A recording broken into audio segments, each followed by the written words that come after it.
And leaders of the G7 countries have gathered at the French luxury resort town of Evian-les-Bains for the high-stakes 52nd G7 summit. This year's summit kicks off just hours after a historic preliminary deal between the US and Iran. US President Donald Trump arrived at the summit venue where he met French President Emmanuel Macron.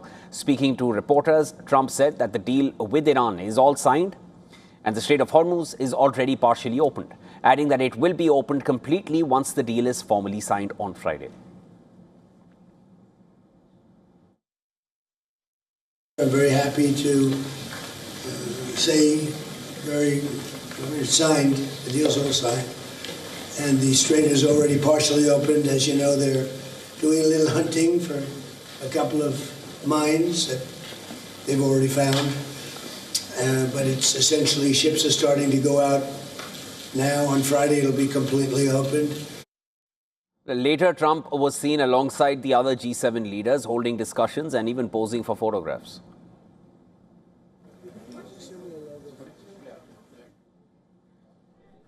And earlier, Japanese Prime Minister Sanae Takaichi, German Chancellor Friedrich Merz, Italian Prime Minister Giorgia Meloni, Canadian Prime Minister Mark Carney and British Prime Minister Keir Starmer. They all arrived at Evian-les-Bains for the high-stakes summit.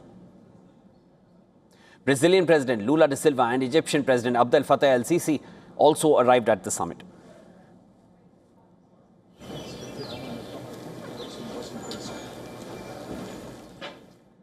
Prime Minister Modi is also scheduled to reach Evian-les-Bains today. Besides attending a working session with French President Emmanuel Macron, Modi is also expected to meet the US President Donald Trump, marking the first in-person meeting in over a year. Modi is also slated to hold bilaterals with Canadian Prime Minister Carney, UK Prime Minister and the UAE President.